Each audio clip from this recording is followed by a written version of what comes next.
Are you here to help people or not? Do you have something that people could use? Do you have value? Give it to them and they can provide you compensation. And that's it. It's a simple exchange. You don't have to be a scumbag car salesman. Just be a genuine human being. That's Yeah, it. exactly.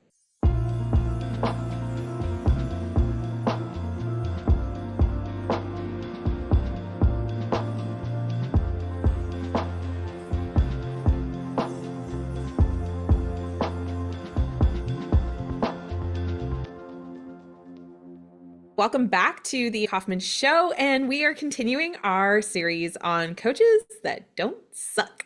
I'm super excited to talk with Bryce Matheson. He is one of my entrepreneur guests, and he's got a pretty awesome way that he's been found to build business. I asked Bryce before I invited him on, what role has coaching played for you? I thought this would be super useful to you, listener, because if you understand who is the consumer of coaching a lot better, you're going to do a lot better with your business, with your impact, and everything that you're aiming to do as well. Bryce, welcome to the show. Hey, thanks for having me. Hopefully I can impart some wisdom to the audience and help everybody else. Happy to be here. So, Bryce, take 30 seconds and tell us a little bit about your business. What do you do with your days? What is it that you focus on? Sure. So high level overview. We are in the real estate space. We got started back in 2016. We tripped and fell into real estate. It was never like a major goal of mine or anything like that, but just I bought a house, I got married, we ended up selling that house and we walked away with about $40,000 when we did that. And so that was the light bulb moment for me. I made this much money doing hardly anything. I got to do some more of this. So that was like the catalyst that started it all. We bought some rentals, moved into the flipping market, which is very different from HGTV and Chip and Joanna Gaines. So it's nothing like that, if that's what you're What? That's imagining. disappointing. And then we moved out of the flips in the last 2 to 3 years. We started a real estate fund. And now we collect money from investors and pay investors a passive rate of return. Our main focus right now is investing in projects and growing the fund. I'm happy to dive into anything, but that's the super quick elevator pitch. I love that. It's interesting because I ask people, what is it that you do? And you would be so shocked how many interviews I've done where people are like, oh, it's been an accident, right? Yep. Yep. And I feel like that can be a hallmark of an entrepreneur is that could be interesting and then following your nose. Absolutely. I am curious, what role has coaching played in your growth and achieving your goals over the last few years? So that's a good question because I'll be honest, I don't know that I fully appreciated how much coaching could actually change my journey. Like, I think subconsciously everybody knows, oh, yeah, I should get a coach or whatever. But when you're starting out, and I know it's not just me, but I feel like everybody has this, no, I'm going to do it myself mentality. It's the same way. And I still am. No, I'm going Yeah. to figure this out. I'm just going to bunker down and grind and hustle it out and I'll figure it out. Yeah. So honestly, I don't know that I've really focused much on coaching until the last 2 years. And in hindsight, I wish that I had done it 10 years ago. When you do the Right? thing and you're like, dang it, I should have done this a decade ago. Totally. It's transformed everything. About 2 years ago, I hired a personal trainer and no duh, everybody should do that, of course, but we never do. I finally did it. And surprise, surprise, I lost 35 pounds and gained a ton of muscle. And shocker, like you get the result that you were wanting from the get-go. When that happened, I'm like, well, geez, I should hire a coach for every aspect of my life. So I hired a golf coach, a business coach. I hired this coach and that coach. And it's amazing. I wish I had done it sooner. That's so good. I think sometimes people feel like they have to get very isolationist in their goals. And I think some of it's culture. It's like, oh, it doesn't really count unless I'm a self-made whatever. The truth is that coaching is not meant to be a replacement for you doing the work. What it is, it accelerates it, or it helps enhance your focus on it, or it helps you sequence the steps that matter. How many things do we put on the should list that we start choking on because it's like, oh, I really should. Yes. Yes. And that can be so debilitating. Absolutely. And again, in hindsight, it's like, why did I not do this sooner? Everybody knows that time is the most valuable resource that we have. Some of us still don't fully grasp that. Why would you not pay somebody for their expertise to get somewhere 10 times faster?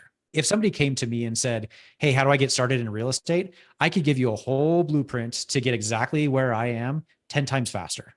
Yes. That is 1,000% the power of it. I met Bryce because we both believe in the power of coaching, and we happened to enroll in a program, and I'm really glad that I did enroll in this program where there's a huge diversity of different types of business owners.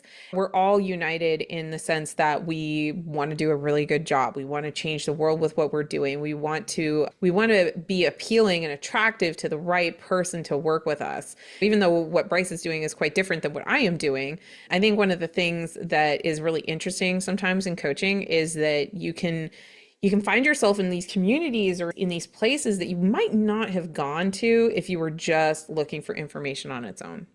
So, Bryce, you've obviously gotten into becoming a consumer of coaching in so many different dimensions of your life. What is it that you look for when you're hiring a coach? What are three things that makes a coach not suck? I love it. So first and foremost, if your coach does not have a coach, they're not practicing what they're preaching. You interview your coach beforehand and be like, who do you learn from? It's this pride thing. No, I am the coach. You listen to me. This is how you get results. But why are you not practicing what you preach? Why are you so afraid to continue and further your professional development? It's a no-brainer. They have to follow what they teach themselves. The exact same things they're telling you to do, are they doing it themselves? The last thing is, do they have the results to have what you want, but also have 10x what you want? So again, for myself personally, if I'm in the real estate space and I want to buy, we call them doors, same as units. If I want 10 doors, I am not going to hire a coach who has 10 doors. I'm going to hire a coach who has 100 doors. I personally look for coaches who have at least 10x what I want, because I know that they can get back to where they are currently so much faster than I am now. That makes perfect sense. I actually took a break from the program that Bryce and I are in because I'm prioritizing resources. When you're prioritizing those resources of your time, of your energy, and so on, you do make that decision to step back. That being said, I'm still working with multiple coaches. The reason why it remains a priority that I work with someone, and to your point, someone who is advanced, it helps me with congruency. And it also helps me when I'm working with a higher level client and they're presenting an aspect of the situation that I had not experienced before. It's helpful for me to always have people that I can check with and that I can continue to learn from as well. So I think about the tens of thousands of dollars I spend every single year on that very thing. And it's important. I think it's really important. Tell us a little bit about where you're headed. You're focused on growing this fund and to recruiting. I don't know much about that type of business, but can you help me understand what is it that you're building? And like, how is coaching in some form supporting you achieving that much faster with better results? Yeah, very good question. It's interesting because in the real estate space, I see a lot of people who there's a very natural progression. So, for example, when you say you're brand new, you want to get started in real estate, the first thing everybody does is buy a rental property, because that's the end all be all. Like, oh, I want this cash flow and this passive income. So you do that, you buy a rental, and then you get in the thick of it and you're like, now I'm a landlord and I have to deal with swapping out toilets and tenants who don't pay on time. So you're like, okay, I still want to be in real estate, but I want to move into flips, which is exactly what I did. We went from rentals to flipping. And then the next kind of natural progression or the next step is like, oh, flipping is the pain because I have to deal with contractors and delays and supply shortages. You're like, what if I bought land instead? Then you don't really have any supply shortages or contractors to deal with. And then so there's just like this like natural pipeline that you go through. And I am at the stage right now where I'm like, I would rather skip all of those things and I would rather teach people, hey, you can make way more money with way less headache by investing in the fund from the get-go. But I was that person in the very beginning. I'm like, no, I want to do it myself. I want to learn how to do this. I want to learn how to unclog a clogged toilet and all these things. And I'm just like, coaching has been so great because I can tell people, no, that's not the right way. I can make you way more money without you having to do all of that stuff. And so that's my main focus. I talk to a lot of people who are like, I have a good amount of money. I don't really want to invest in the stock market, but I don't know what I want to do. I want to be in real estate, but I don't want to be a landlord. I know I need to do something, but I don't know what to do. I'm your guy. Let's work together. Let's make you more money than you could have otherwise. The only reason that I know that is because I've had coaches, I've had mentors. I've skipped all those steps. Let me save you the years of headache, time, nasty tenants, and clogged toilets.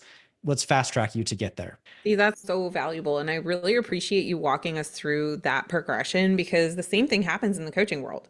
Let's people put this, I call it kindergarten brain. It's like you start out, oh, when you're working with me, you're not allowed to call yourself a baby coach. They put like these artificial, when I do this much coaching for free, then I get to charge for it. And then I'm going to charge a little bit for it. And then when I do lots of that, then I'm going to charge more and more. And I'm like, Yes.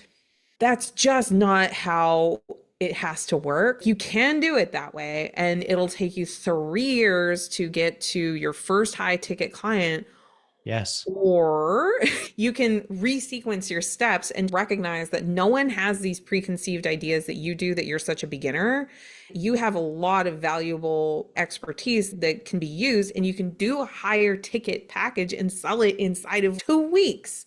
If Yes. you want to. But people put themselves on this like artificial timeline or this artificial progression that it's rumor mill based more so than it is like strategic or Well, thoughtful. and Or we can't get out of our own way because we don't know what we don't know, but a coach is going to help you to do that. For example, I once worked with a coach, and like at the time I was planning on building like this paid community. I want to have a big paid community where I can help people in real estate. So I set up a landing page, and then I'm going to set up a funnel that funnels them into a free community. And then eventually like they'll gain trust, and then they're going to move into a paid premium community. And then from there, they'll work up and they'll get like one-on-one mentoring coaching with me. And you know what my coach said? It's horseshit. Stop it.